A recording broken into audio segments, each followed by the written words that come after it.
Hi all, welcome to the ninth problem solving session for the course Spectroscopic Techniques for Pharmaceutical and Biopharmaceutical Industries. I hope all of you can hear me. Can someone uh, post a message in the chat box if I'm audible? Thank you. So yeah, let's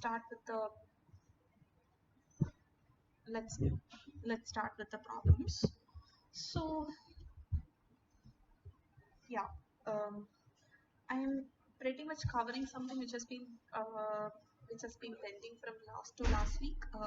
So I'll be talking about a little bit about static quenching, a problem from static quenching, and some problems about FRET, which is Foster resonance energy transfer. Been um, it has also been called as fluorescence resonance energy transfer. So let's go over the problems. So first question is about static quenching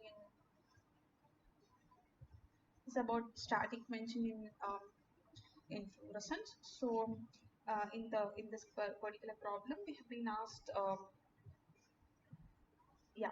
asked to find uh,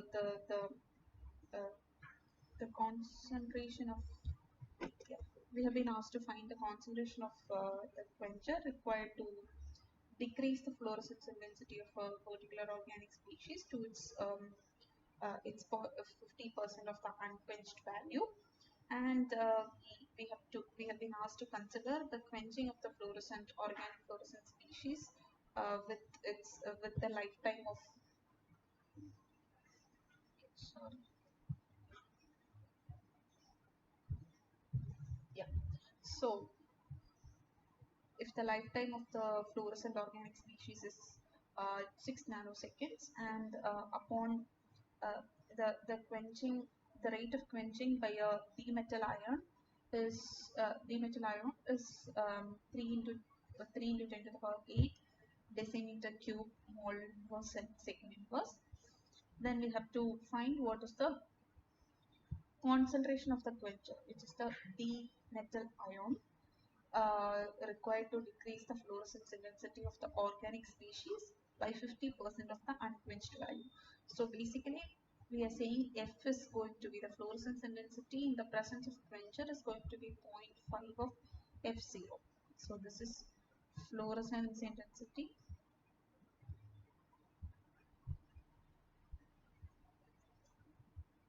in the presence of quencher.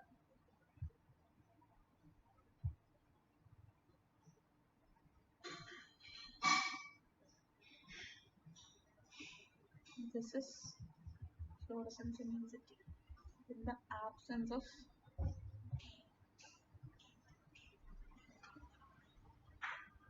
quencher. So now we have to find out what is the concentration of the quencher required to reduce the fluorescence intensity by 50% of its reduce the fluorescence intensity from F0 to 0.5 F0. What is the concentration of quencher used? So this is what we have to find. I hope my voice is not breaking. I can see that there is a delay in yeah, there's a delay in updating the writing on the slides. Yeah. So uh, yeah, so we in the class we have derived how Stern-Waldner equation. We have derived we have seen how to derive Stern-Waldner equation. So it says F0 by F is equal to 1 plus KQ tau 0, where uh, so this the derivation of this whole thing starts with the first order with a couple of first order equations where f is going to be f star and f star goes to f. So this is rate of this depends upon the rate of absorption, and F star is the excited state of fluorophore, and it comes back to equilibrium by K fluorescence, and comes back to the ground state by K fluorescence, and it can also go to ground state by non-radiative processes. So what happens in case of static quenching is F F star will interact with F star will interact with the quencher molecule, and it takes the fluorophore in the excited state to the ground state without emission of um, any radiative electromagnetic radiation. So yeah, so using these formulas, we had seen how to derive the yeah we had seen how to derive this particular equation. I'm not going too much into detail about how the how the how the equation being derived. Um, note here I just want to note here that the in this particular case, the quenching happens when the excited fluorophore in the excited state interacts with the quencher molecule to form to to transfer the energy of the transfer the energy from the um, from the fluorophore um, by coming back to the ground state to the quencher molecule. So it's sort of like non-radiative energy transfer to the quencher. Non-radiative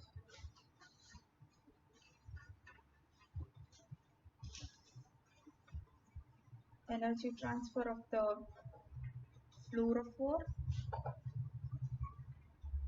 in excited state to the quencher.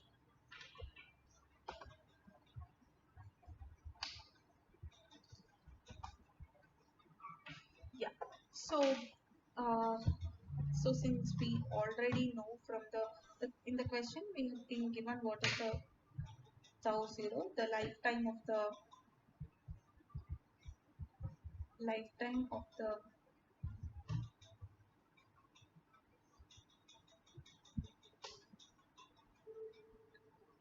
life sorry the lifetime of the fluorophore in the absence of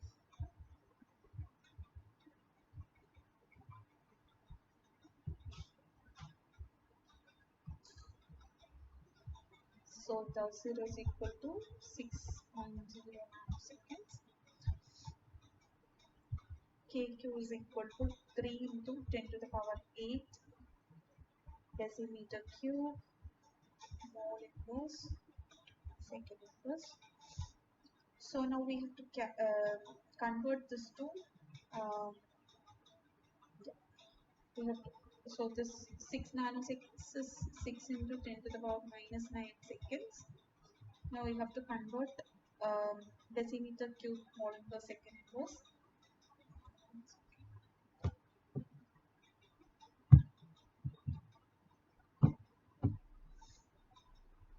to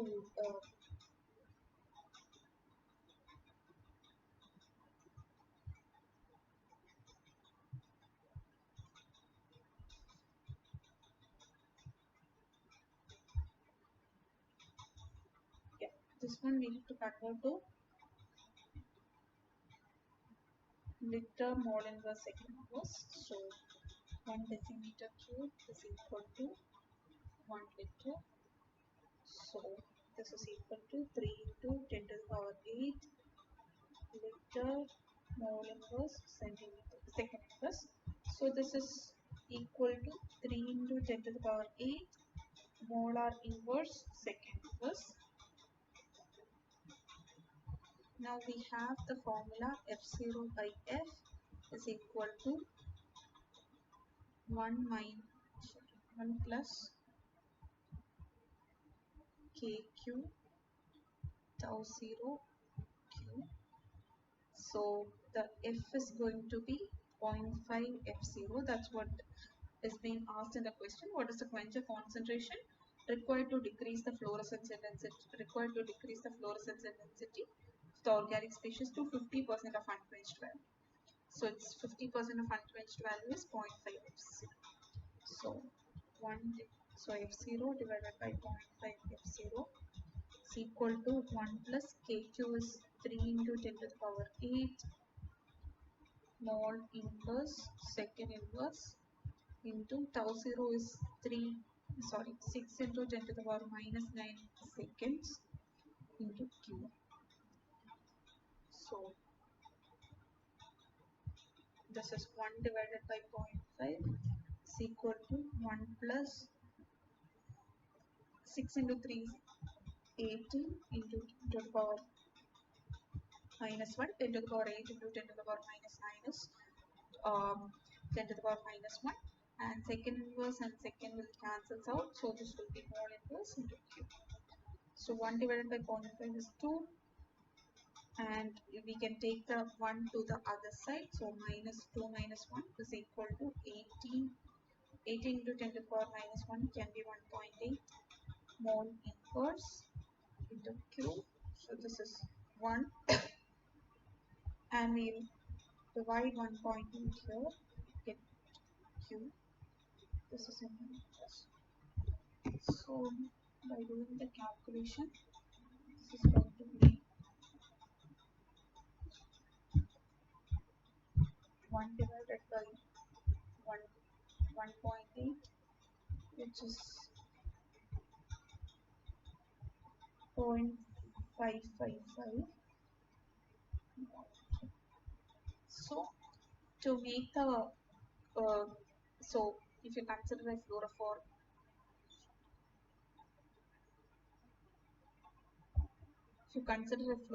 F and with the inherent fluorescence, okay, let me just rename something else because it's going to be confusing otherwise. So yeah, if you have a fluorophore F, and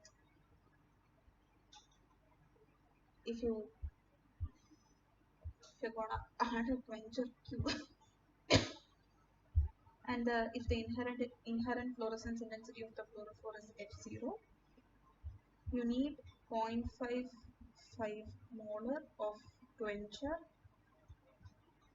to reduce the fluorescence intensity to 0.5 F0. Okay, so what this is about the first question that I want to address today. The second sets of problems that I'll be discussing today will be about FRET, which is also called as, which is expanded as Foster resonance energy transfer. So what happens in this in this processes? We have a molecule. This is our donor molecule. Yeah. We have a donor molecule, and we have an acceptor. Okay, so what happens is we excite the donor molecule here, and it goes to one of the excited states of one of the excited singlet states, and through vibrational relaxation and other non-radiative processes, it comes to one of the lower energy levels, and what happens is it transfers the energy to the nearby fluorophore, or it need not be the fluorophore. It transfers the energy to a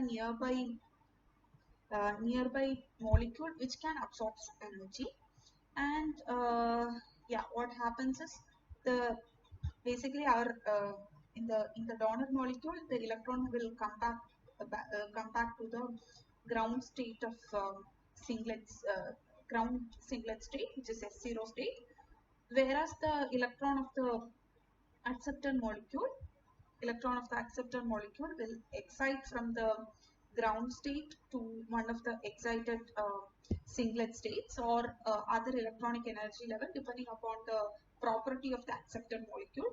It needn't be not the acceptor molecule needn't be fluorophore, so it can just absorb the uh, energy from the donor molecule, and it can still have a electronic excitation. So yeah, in this particular case, it will transfer the instead of releasing a non-radiate instead of releasing a radiative uh, instead of releasing the uh, releasing radiative energy to come back to the ground state of the to come back to the ground state of yeah, to come back to the ground state here. The donor molecule will transfer the energy to the to a nearby acceptor molecule uh, which can absorb the energy corresponding to the energy gap between the S1 and S0 state. And what happens is the electron in the acceptor molecule get excited uh, to the higher energy electronic excited states. In case the acceptor molecule is a fluorophore, if it is a fluorophore, what happens is through various non-radiative processes, the electron in the excited state of acceptor molecule will come down to the lowest vibrational energy level of the S1 state, and then it it comes to the ground state of the comes to the ground state of its singlet state by a by a by a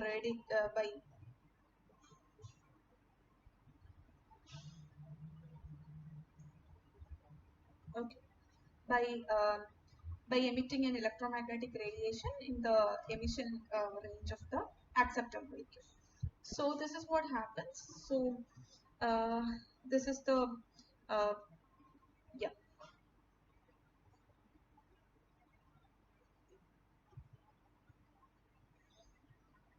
Yeah, there is some problem with the graph that I had shown here. So this is the emission spectrum of the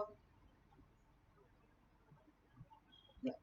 This is the emission spectrum of the donor, and this is the absorption spectrum of the acceptor. And you must notice that the axis is in frequency, which means lambda will increase over this direction. Okay, yeah, lambda will increase over this direction. So when there is good enough spectral overlap between the absorption spectrum of the acceptor and the emission spectrum of the donor is when you can have Fred transfer. So the energy at which the energy gap between the S1 to S0 of acceptor. So this delta E S1 to S0 and this is of acceptor should be sort of comparable with delta E of S0 to some of the S1 state. In this particular case, here it comes from V is equal to 1, V is equal to 0. Here it can be some V is equal to where it can go to one of the higher vibrational energy level. Consider it goes to V is equal to 5 case of the. So this is what uh, we should look for. So the emission spectrum of the donor should have good enough spectral overlap with the absorption spectrum of the acceptor. That's when we will see the Fred energy transfer. In addition to the spectral overlap, it is the distance between the donor and the acceptor that determines the efficiency of this energy transfer. So the thread efficiency is equal to R0 raised to 6 divided by R raised to 6 plus R0 raised to 6, where R0 is the Froster radius. We'll get to know what what does the Froster radius denotes in the upcoming questions. So yeah, there are a couple of ways using which we can calculate the Froster resonance energy transfer efficiency. So one of it is if we know the transfer efficiency rate, and if we know the if we know the rates of other radiative and non-radiative processes, we can use the particular formula to calculate it. But in general, we use uh, a couple of methods to measure these things. One of it is by measuring the fluorescence intensity of the donor. So what happens is uh, when you have when you have acceptor in close proximity of the donor, you will start seeing decrease in emission intensity of donor. So that can be used to find the thread transfer efficiency. So uh, that that can be calculated using this particular formula, where E is equal to the transfer efficiency is equal to 1 minus ID IDA divided by ID, where IDA is the fluorescence intensity in presence of acceptor, and ID is the inherent fluorescence intensity in the absence of acceptor. We can also measure the fluorescence lifetime to calculate the transfer efficiency. Just like how the formula is very similar to how we calculate the thread efficiency using the fluorescence intensity. So we get the lifetime in the presence of the acceptor, and we'll get the lifetime in the absence of acceptor, and the formula is just similar as the one with fluorescence intensity. So it's 1 minus tau dA by tau d.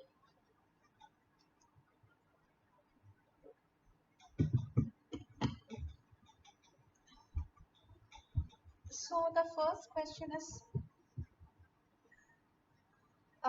about the efficiency of transfer, or the efficiency of transfer in case of in the presence of donor and acceptor placed in a geometrically uh, in a geometric uh, particular pattern. So we consider that a protein has three identical sites arranged in an equilateral triangle. You can also think of it as any other molecule. You don't have to think of it as a protein. So you have like three identical sites, and in its in this particular equilateral triangle, and one of it is filled with donor. So yeah, you have a donor in one of the center, and you don't have anything else in the other corners, and in that case you have the fluorescence quantum yield of 0.5. And by filling one of the sites, and in the second case you have donor and you have an acceptor in one of the other corners. So in that case your fluorescence quantum yield goes down to 0.25. And you have to predict what is the fluorescence quantum yield when you have acceptors in both the counts. So this is the question that we have to address. So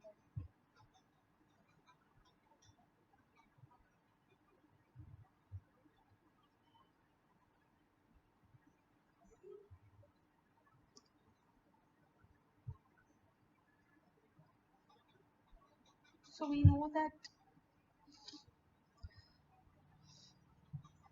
yeah,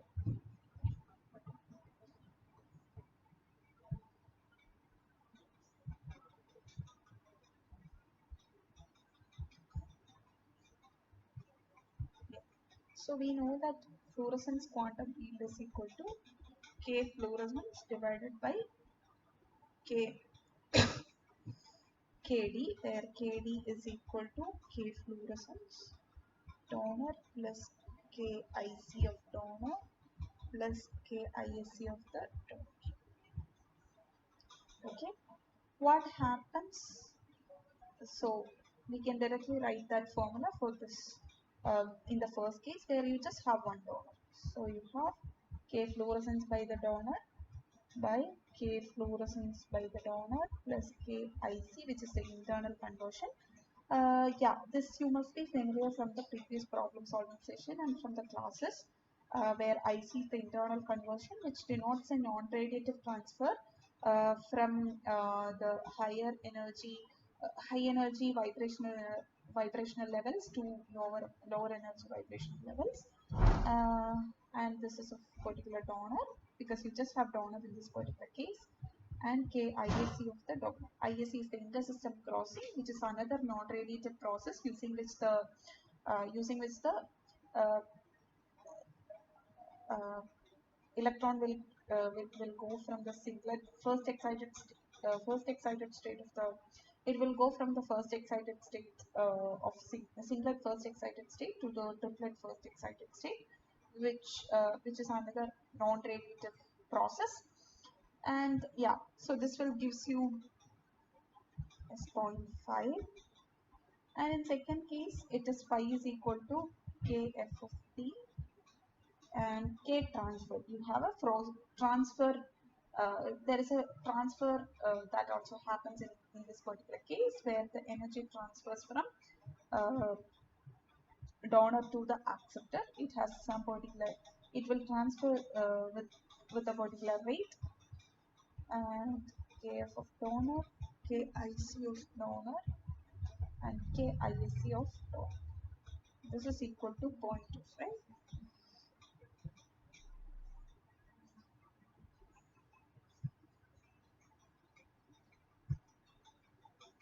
This is equation 1. This is equation 2. So from 1, what we can write is, I'll just abbreviate this one as KD. Okay. So equation 1 can be rewritten as phi is equal to KFD divided by KD is equal to 0.5. So which implies KFD is equal to 0.5 into K, right? And I'm going to substitute this one into equation 2. So our equation 2 was phi 1 is equal to this entire thing. I'll be writing it as KD. So phi 1 is equal to KFD divided by KT plus KD. This is equal to 0.25. This is what equation 2 has told us. And I'm substituting this one to equation 2. So which means it does KFD, so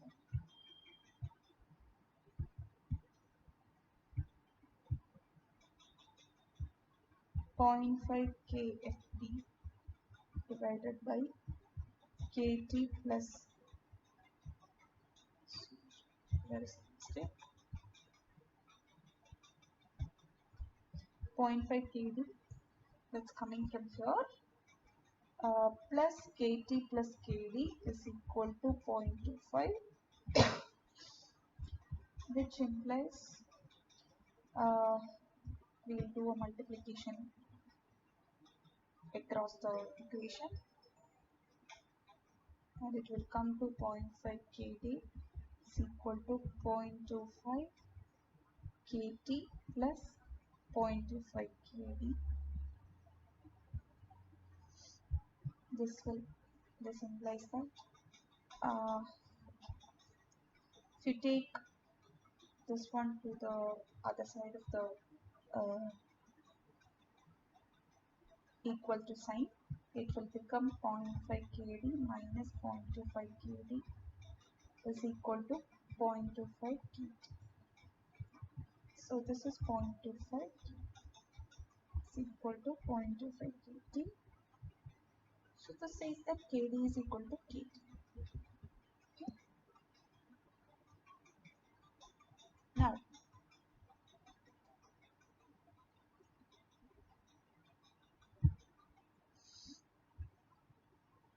sorry.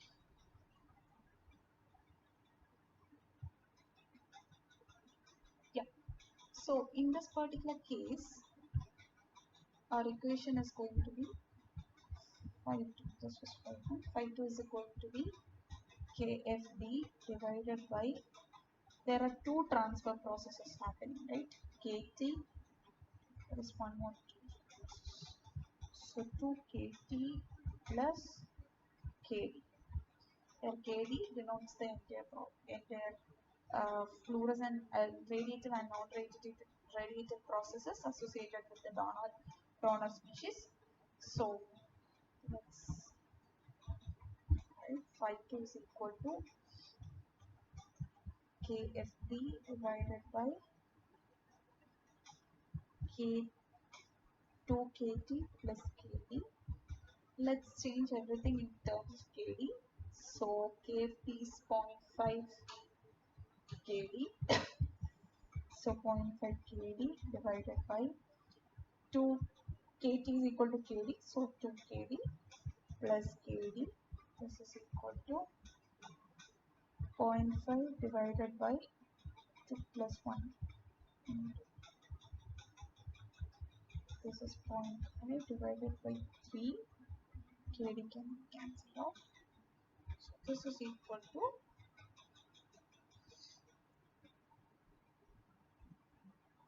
0.5 divided by 3. 0.167.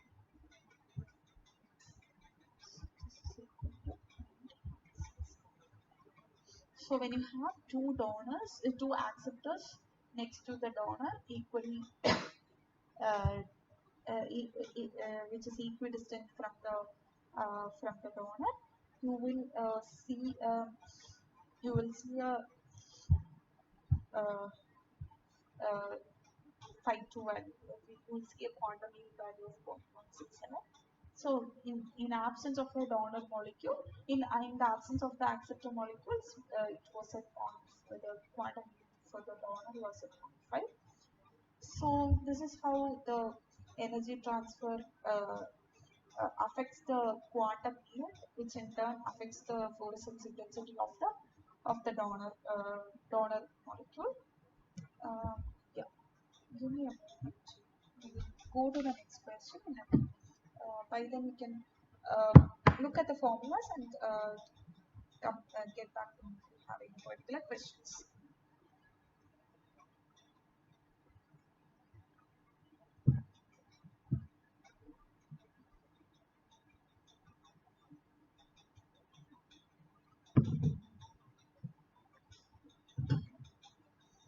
Okay.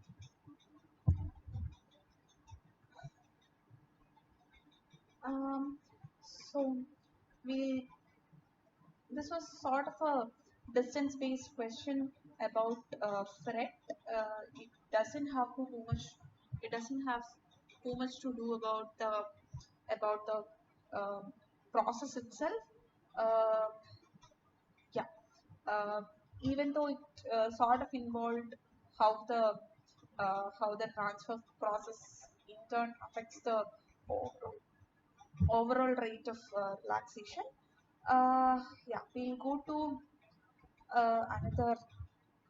another problem where we get to evaluate about how the Froster effect efficiencies are related to the Froster radius. So yeah, in the first question, we have been asked what are the transfer efficiencies when the donor and acceptor are separated by 0.5 point 0.5 half of the Froster radius when it is separated by half of the Froster radius when it is separated by Froster radius, and when it is separated by uh, 2 times the distance of Froster radius. So let's look at the formula which correlates the Froster radius and the Fred efficiency and the distance between donor and acceptor. E is equal to R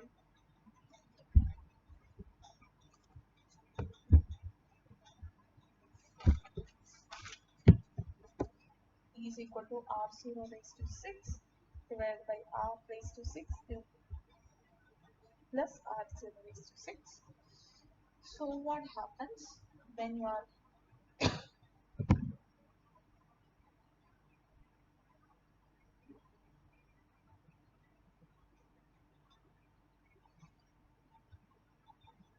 so for R is equal to 0.5 R0. So in this equation, R is the distance between donor and acceptor,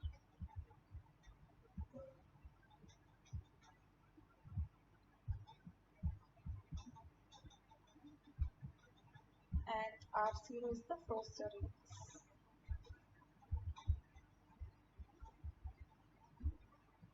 Yeah.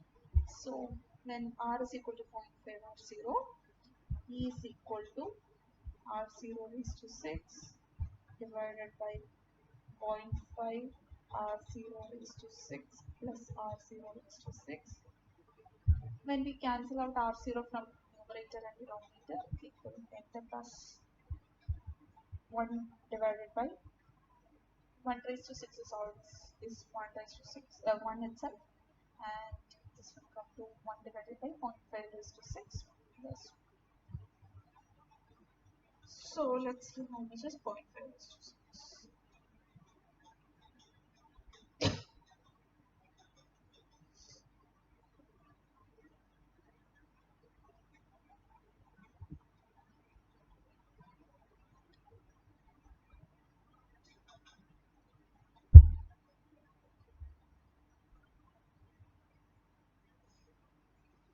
So this comes to be 1 divided by 0.025 1.6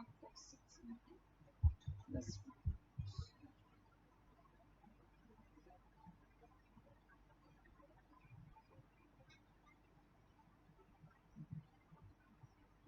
This is equal to 0.9846.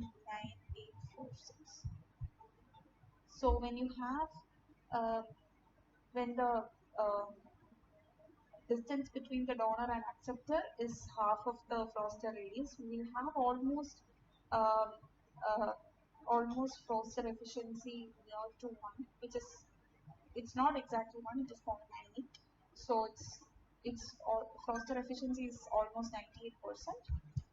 What happens when you have R is equal to R0?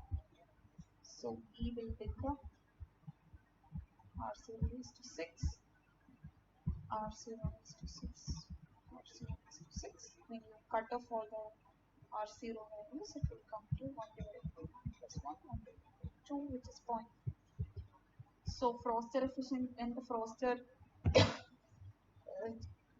Fred efficiency is going to be 0.5 or 50% uh, when the distance between the donor and acceptor is Froster radius. And what happens when R is equal to 2R0? So E is equal to R0 raised to 6 divided by R0 raised to 2R0 raised to 6 plus R0 raised to 6 equals to 1 divided by 2 raised to 6 plus 1. So 2 raised to 6.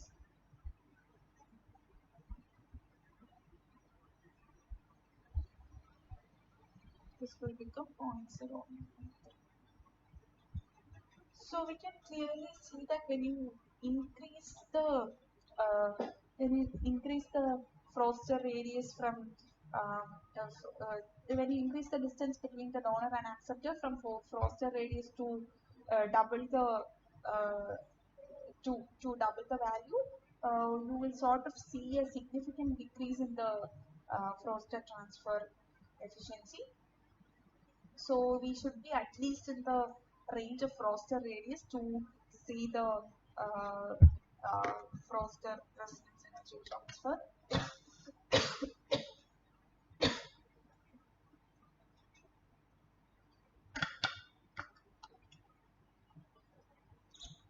So yeah, so we can say that Foster radius is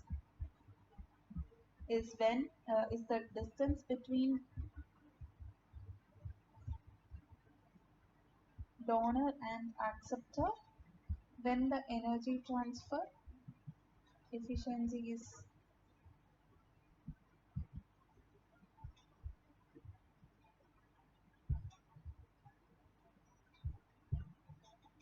is 0.5 or 50%.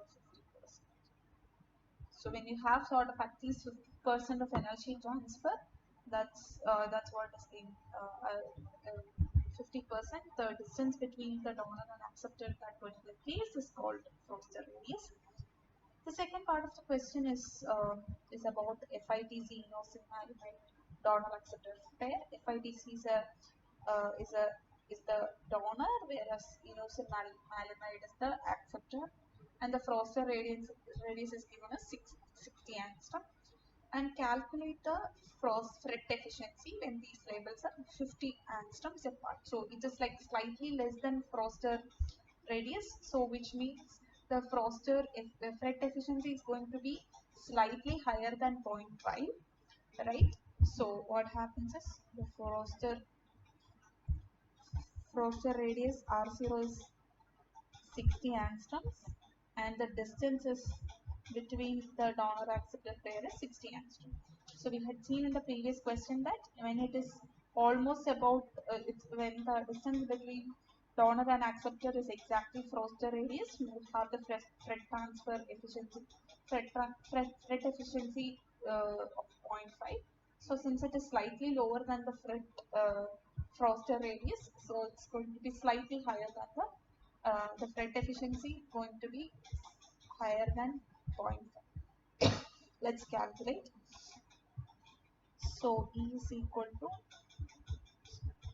R0 divided by R0 raised to 6 divided by R raised to 6 by R0 raised to 6. So since both the dimensions are in angstroms, we can just directly take it as take the numerical values, because it's going to cancel out the numerator and denominator is going to cancel out, because the powers of the numerator powers uh, of powers are also same in the numerator and denominator. You can see that it's r0 raised to 6, and the denominator also it's all the distances are in sixth power, so it's going to cancel out. So we can just take the numerical values. So 63 angstrom.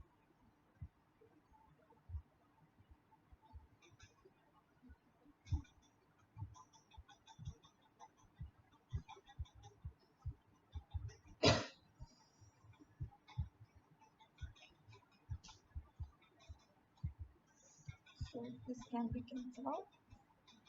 So this comes to 60 raised to 6 divided by 50 raised to 6 plus 60 raised to 6. We can also take out the, so this is 6 into 10 to the 6 into 10 raised to 6, 5 into 10 raised to 6, 6 into 10 raised to 6.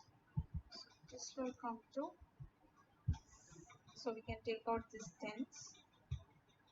So 6 raised to 6 by 5 raised to 6 plus 6 raised to 6.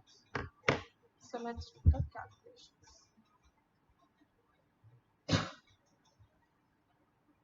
6 raised to 6 is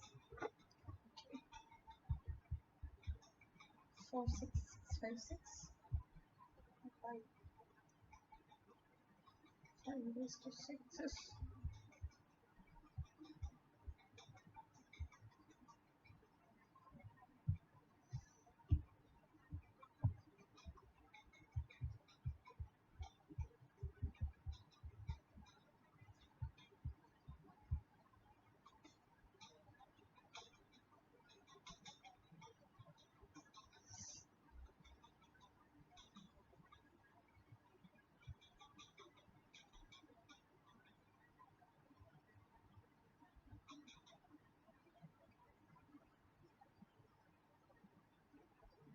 So this will come to 0.749.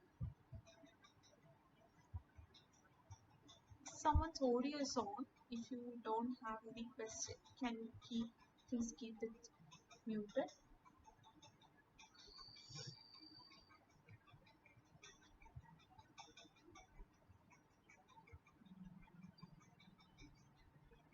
Sumira, can you keep your audio off? Thank you. If you have any question, I'm sorry, if you have any question, please feel free to unmute yourself and speak up. Otherwise, please keep the audio. Yeah. So the fret efficiency is coming to be 0.749. And yeah, this is all about this particular question. So we have been given the Foster radius and the distance between the labels, the donor and the acceptor pair, and we have been asked to calculate the fret efficiency. We can use this formula directly and we calculate the fret efficiency.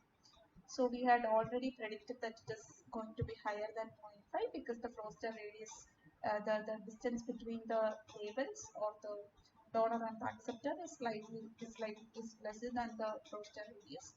So it's going to be high. The fret efficiency is going to be greater than 1. So the last question that I'll be addressing today is about. This is also about the distance calculation and yeah, this is also about the distance calculation between a donor and the acceptor pair. So this is uh, this is the structure of a protein called rhodopsin. It consists of opsin protein and it has a one 11 cis retinal molecule embedded inside the helical, all these helical structures. So these are the helical structures. You can see that there are a couple of helical structures which forms a barrel sort of thing, and you can see that there is a molecule in the middle of this barrel, which is 11 cis retinal, and to the surface of the surface of the molecule. So consider something here, or it is not mentioned in the question. So in one of the amino acid on the surface of the molecule is covalently linked to an acceptor, which is named as, sorry, it's covalently linked to an energy donor ALEX. So the fluorescence quantum yield has decreased from 0.75 to 0.68 due to the quenching by the because of the energy transfer from acceptor to the donor, which is from the donor to, sorry, this is the donor, from the donor to the acceptor, which is 11 cis retinal. So this is the acceptor,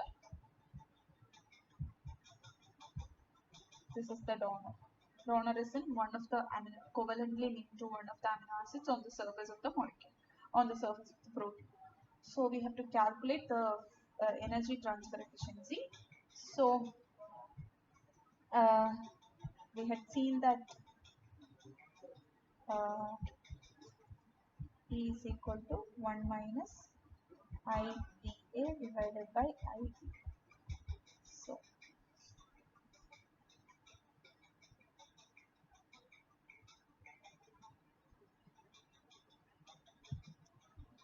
So this is 1 minus 0.75. So the presence of the acceptor, it has gone down to 0.65, right? 0.68 from 0.75. So this is going to be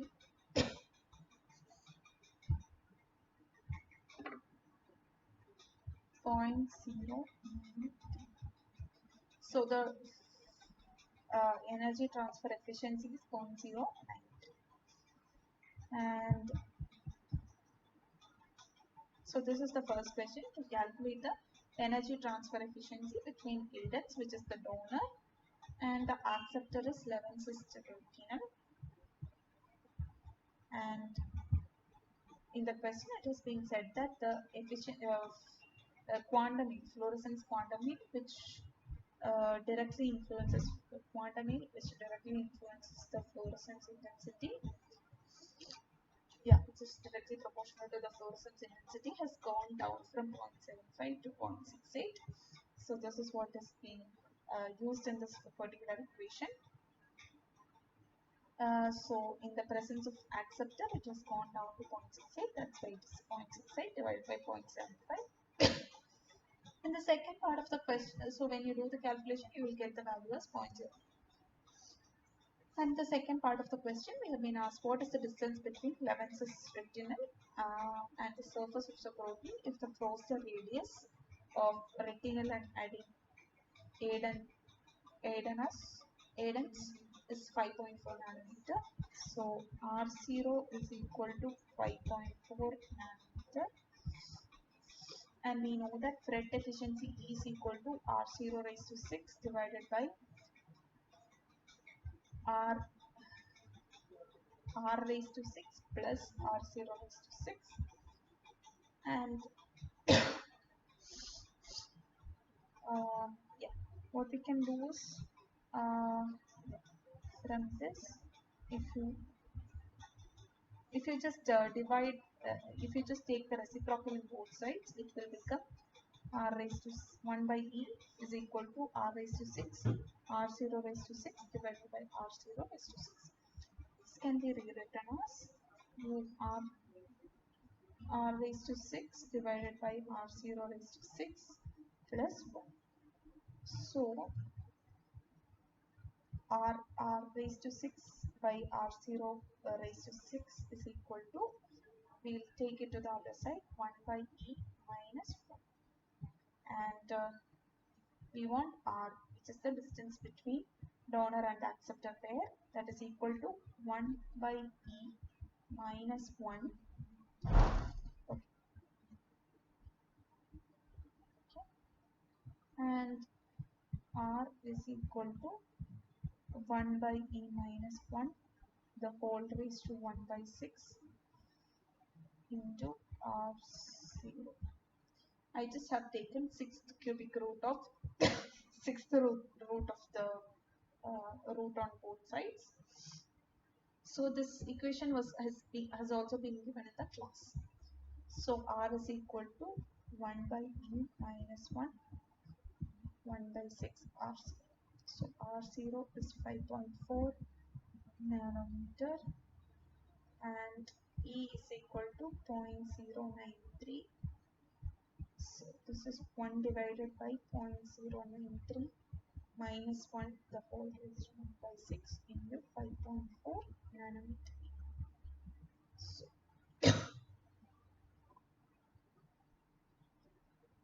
1 divided by 0.093 minus 1 is 9.7523, the whole raised to 1 by 6 into 5.4 meter.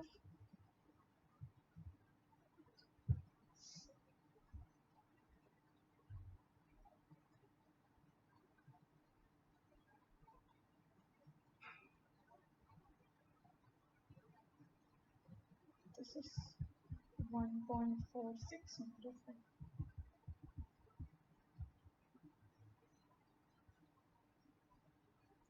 This is equal to 7.89. So the distance from the 11 cis retinal to the surface of the protein molecule is going to be 7.89 nanometer.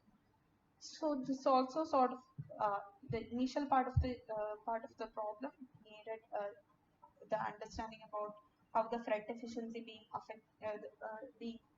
affect the or can be calculated from the drop in fluorescence intensity, and the second part is just from the Fred efficiency relation with the Foster radius and the distance between donor and the acceptor.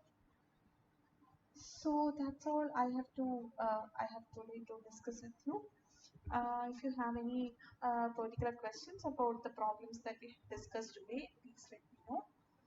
The other thing is, one of you have requested me to put up the links for previous problem solving session. I have uploaded the um, links for the PPT, which using which I have taken the last problem solving session.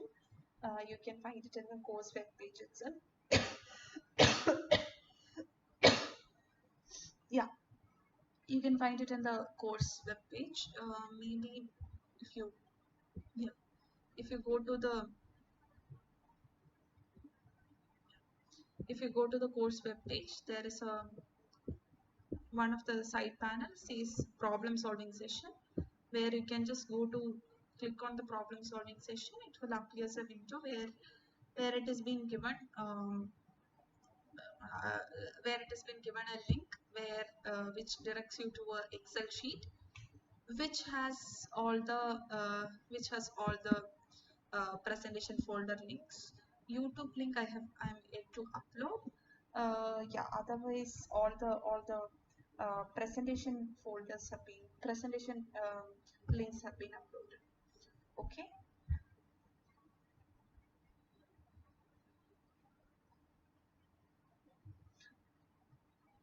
Yeah.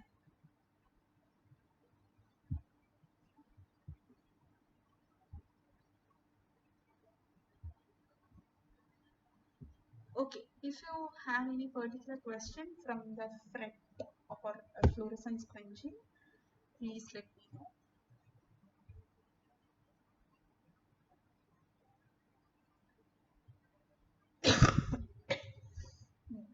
Did you mean green fluorescent protein or green fluorescent process?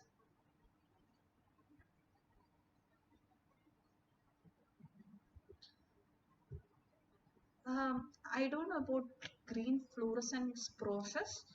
Um, I know only about green fluorescent protein. Please let me know if you're asking about green fluorescent protein, green fluorescent process. I can check about green fluorescence process and let you know. Yeah, I don't know much about green fluorescent. I don't know about green fluorescent process. I'm sorry. Can you please make it clear whether it is about green fluorescent process, not about green fluorescent protein?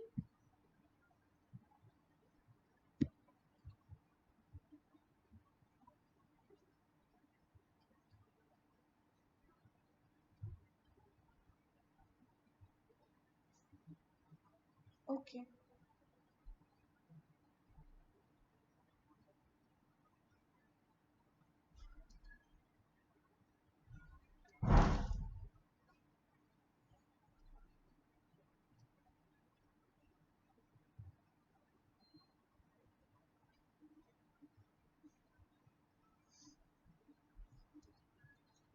If you don't have any particular question, I'll stop the session for today. Thank you all for joining.